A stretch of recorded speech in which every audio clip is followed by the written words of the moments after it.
इस विप्रचिति का संहार कौन करेगा? तो कहा पितरों की 3 कन्याएं, मेना, धन्या और कला। मेना जी के घर में मां पार्वती का जन्म होगा और पार्वती जी जब अपने नाना जी से मिलने के लिए पितृलोक जा रही होंगी और ये विप्रचिति उनको रोकेगा, तब उनके भाग को रोकेगा, उनके अन्न भाग को रोकेगा या उनके पुण्य भाग को रोकेगा, तब मां पार्वती इनका संहार करेगी। कितना सुंदर व्याख्यान इस विप्रचिति की कथा में आता है। माता का नाम रक्तदंती का कैसे पड़ा, वो शिव महापुराण की कथा वर्णन करती है कि विप्रचिति भ्रमण कर रहा था यहां तहां पर। पितृ बड़े सरल थे, पितृ बड़े सहज, पितरों की बड़ी नम्रता। ये दुनिया के लोग कहते हैं ना कि पितृदोष लग गया, पितृदोष लग गया, पितृदोष लग गया, ये लोग कहते हैं अपनी जगह पर शास्त्र नहीं कहता कि पितृदोष लगा। शास्त्र कहता है कि हमारे घर के पितर, हमारे घर के पूर्वज हमको देखकर हमेशा खुश होते हैं, कभी बद्दुआ नहीं देते हैं, कभी बद्दुआ नहीं देते। पर घर के बच्चों का एक नियम होना चाहिए, घर के बुजुर्गों का, घर के रहने वाले व्यक्ति का, घर में रहने वाला एक एक व्यक्ति का यह नियम होना चाहिए कि 16 श्राद्ध जब आए तो उन 16 श्राद्ध में आप अपने पूर्वजों को धन्यवाद दो, प्रणाम करो, नमन करो, दान करो, पुण्य करो। कुछ ना बने तो कम से कम गौ माता को एक रोटी गुड़ रखकर, शक्कर रखकर, मीठा रखकर गौ माता को 16 दिन में एक दिन तो कम से कम गौ माता को रोटी दो, ये श्राद्ध के बावजूद।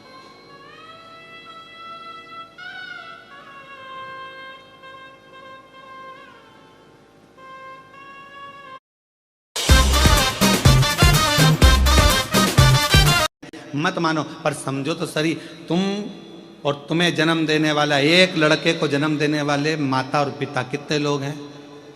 2 लोग, माता और पिता।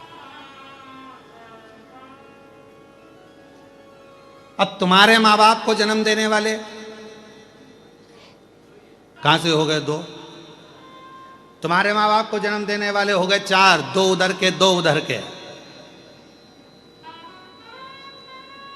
एक के द्वारा ही पैदा हो गए क्या? बोलो बोलो, सही है कि गलत है? जम के बोलो। उधर जैसे पत्नी है तो इसके माँ बाप, तभी तो पत्नी हुई है, फिर पति, इसके माँ बाप, तो 2 के कितने हो गए? 4। अब उनके दादाजी के निकालो तो दादा के कितने हो गए? 8।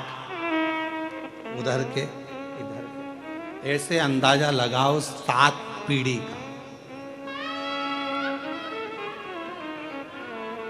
ऐसे अंदाजा लगाओ 7 पीढ़ी का, और 7 पीढ़ी का अंदाजा लगाकर देखोगे तो मालूम पड़ेगा कि जितना 7 पीढ़ी के अंतर्गत जो पूर्वजों का एक तत्व सब में रहा है, वो तत्व हम में भी रहता है। जैसे पिताजी के पिताजी को चिड़चिड़पन रहा है तो वो पिताजी को भी रहेगा, उसकी औलाद को भी रहेगा, उसके पोते को भी रहेगा, उसकी पोती को भी रहेगा। ये नियम है, नीति है, वहीं से चला आ रहा है, इसको कोई रोक नहीं सकता है। अब इसको तुम सोचो, पत्नी सोचे मैं अपने पति का चिड़चिड़पन खत्म कर दूं, या पति सोचे मैं अपनी पत्नी का चिड़चिड़पन खत्म कर दूं, तो नहीं हो सकता। ये पूर्व का चला आ रहा है, 7 पीढ़ी का। थोड़ा ना थोड़ा, थोड़ा ना थोड़ा, थोड़ा ना थोड़ा हमारे शरीर में रहता है। जब माता पिता का वो तत्व हमारे शरीर में रहता है तो हमारा फर्ज बनता है कि जब हम श्राद्ध पक्ष में गौ माता को अगर एक रोटी देते हैं तो ये सबको उसका फल मिल जाता है और पितरों का कल्याण हो जाता है। अब हम तो साधारण भाषा में, सहजता में हम क्यों माने? मत मानो, हमें क्या करना? आग लगे बस्ती में, अपन रहे मस्ती में, क्या किसको रोई है चादर तान के। हम क्यों माने? हमें क्या करना? मत करो। वो क्या बोलते हैं? आई डोंट माइंड, हमें क्या करना? क्या मतलब? तुम्हारा मन हो जो करिए, पर निवेदन है, बिना आप उस बखाड़े को क्यों कहता है 7 पीढ़ी में हजारों लोग और एक घर का एक बेटा यदि श्राद्ध पक्ष में गौ माता को एक रोटी देता है, किसी संत साधु ब्राह्मण तपस्वी साधक उपासक को एक अन्न का निवाला देता है तो उसका फल पूरों को प्राप्त हो जाता है।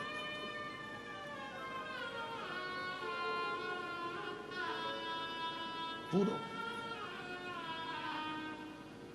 और इससे ज्यादा, बेटे से ज्यादा फल एक लड़की एक बहू को प्राप्त होता है। जब एक लड़की अपनी बहू बनकर आती है जाती है तो वो अपने मायके को भी और अपने ससुराल को भी पार करती चली जाती, दोनों की साथ साथ। ये क्यों शिव महापुराण में मेरी माताएं मेरी जीजियां इतनी कथा में बैठती हैं, हमसे लोग कहते हैं तुम्हारी कथा में सबसे ज्यादा महिलाएं आती हैं, तो भाई के प्रति उनका प्रेम है, मेरी बहन है, उनकी प्रियता है। तो कहा आपकी कथा में सबसे ज्यादा महिलाएं जाती हैं, सबसे ज्यादा महिलाएं, तो उनका प्रेम है, मेरी जीजियां हैं, मेरी बहन है, प्रेम है उनका, और उनका आना जरूरी है। क्योंकि एक नारी जब कथा श्रवण करती है तो वो ससुराल की भी 7 पीढ़ी को तार देती है और मायके की भी 7 पीढ़ी को तार देती है। ये इसने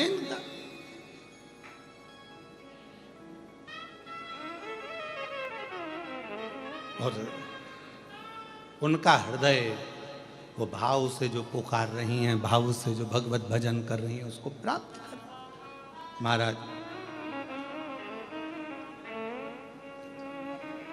सती मैया से ज्यादा मां पार्वती, और पार्वती मैया का एक स्वरूप रक्त दंतिका मेरी माता का एक नाम हुआ। दुर्गा भवानी का, जगत जननी जगदम्बा अंबा भवानी का एक नाम था रक्त दंतिका, रक्त दंतिका। और वो रक्त दंतिका जो नाम पढ़ा, बेप्रचिति एक ऐसा असुर, वो बेप्रचिति ना पूर्वजों का भाग जाने दे, ना भजन होने दे, ना संकीर्तन होने दे, ना स्मरण होने दे, ना मंत्र जाप, ना माला जाप, ना नाम कीर्तन, कुछ नहीं। और ऐसे विप्रचिति जैसे असुर दुनिया में बहुत सारे घूम रहे महाराज, बहुत सारे, जो भगवत भजन नहीं करने देते, भगवत नाम नहीं जपने देते, नाम नहीं लेने देते, राम नाम कृष्ण नाम शिव नाम नहीं जपने देते, कहीं ना कहीं हमारे मार्गों को भटका देते हैं और हमें भगवान से दूर कर देते हैं।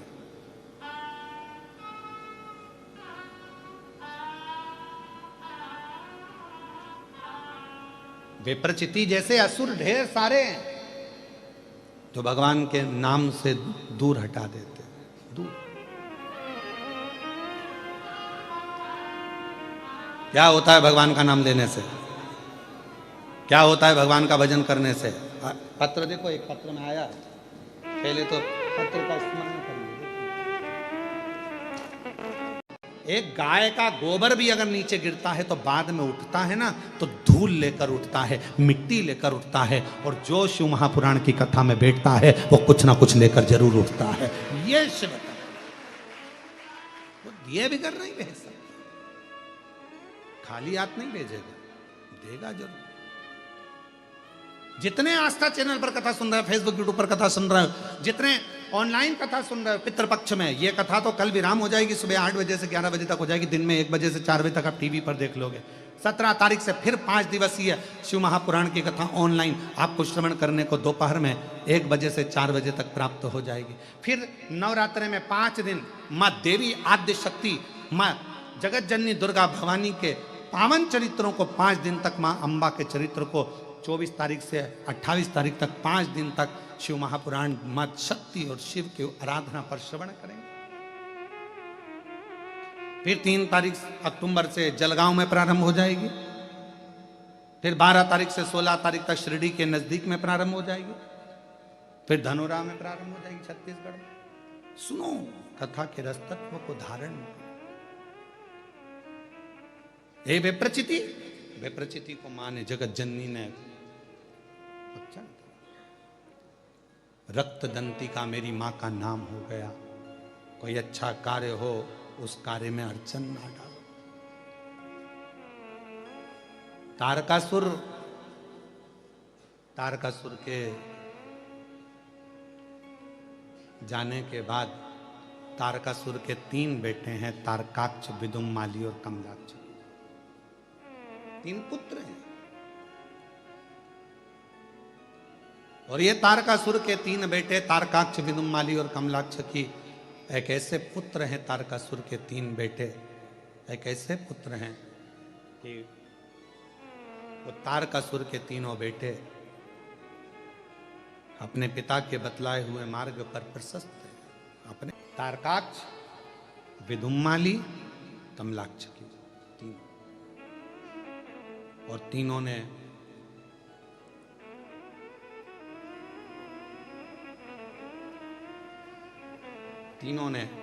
लोग कहते हैं उन्होंने मारा है, और शिव महापुराण की कथा कहती है शंकर जी ने तारा है।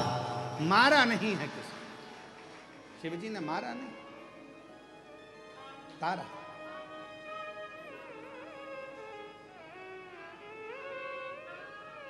भगवान शिव किसी को मारते नहीं, तार देते। शिव महापुराण की कथा कहती है जो शंकर के मंदिर जाता है, शिव को 1 लोटा जल चढ़ाता है, शंकर का गुणगान करता है, शिव का स्मरण करता है, शंकर के मंत्र को बोलता है, शंकर के नाम जाप करता है, शंकर के मंदिर में झाड़ू लगाए, पोछा लगाए, भगवान शंकर का गुणगान जो करे, शिव उसको तार देता है।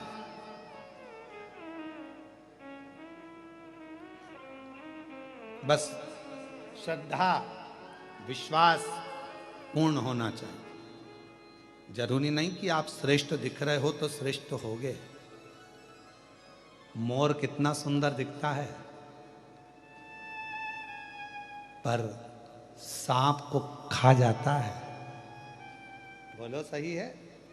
मोर कितना सुंदर दिखता है। कोई शंका करेगा मोर को देखकर, कितना सुंदर मोर है, कितना सुंदर मोर है, कितना सुंदर नृत्य, कितना सुंदर मोर है। पर मोर के अंदर के भाव को जानो तो मोर सांप को खा जाता है, सांप का भक्षण कर लेता है। तो कोई जरूरी नहीं है कि कोई व्यक्ति बहुत अच्छा दिखे और भीतर से। इसीलिए शिव महापुराण की कथा कहती है बाहर से मत देखो, बाहर से मत देखो, देखना है तो भीतर से देखो कि उसका दिल क्या कहता है, मन क्या, हृदय क्या कहता है। बंगला बनाना बहुत सरल बात है। आज के ज़माने में मकान बनाना बहुत सरल है। किसी भी बैंक से लोन ले लो, बना लो। बोलो सही है कि गलत है? आज के ज़माने में बंगला बनाना सरल है, आज के ज़माने में मकान बनाना सरल है, आज के ज़माने में बिल्डिंग बनाना सरल है। आज के ज़माने, क्योंकि लोन लीजिए और बना लीजिए, पैसा तो देने के लिए बैंक बैठी हुई है, लो साहब ले हो, उसको क्या करना, दे वापस लेते जाएगा, नहीं तो मकान पे कब्जा कर लेगा। तो मकान बनाना सरल है, बंगला बनाना आज के समय में सरल है, बिल्डिंग बनाना सरल है, फ्लैट बनाना सरल है। पर याद रखना, उस मकान में, उस घर में, उस फ्लैट में जितने लोग रहते हैं उसके दिल में घर बनाना कठिन है। दोस्तों नमस्कार। जैसे कि गुरुजी ने बताया पितृदोष निवारण उपाय, 3 सफेद पुष्प, 3 चावल के दाना, नैना, मैना, कला, ये 3 बेटियां पितृ की बेटियां हैं। तो इनका उपाय आपको करना है। और पितृ दान कैसे कैसे करना है गुरुजी इसी वीडियो में सब बताए हैं। आप सभी ने सुना। फ्रेंड्स वीडियो अच्छा लगा हो तो वीडियो को लाइक, कमेंट, शेयर कर दीजिएगा। चैनल पर नए चैनल को सब्सक्राइब कर लीजिएगा। हर हर महादेव। श्री शिवाय नमस्ते।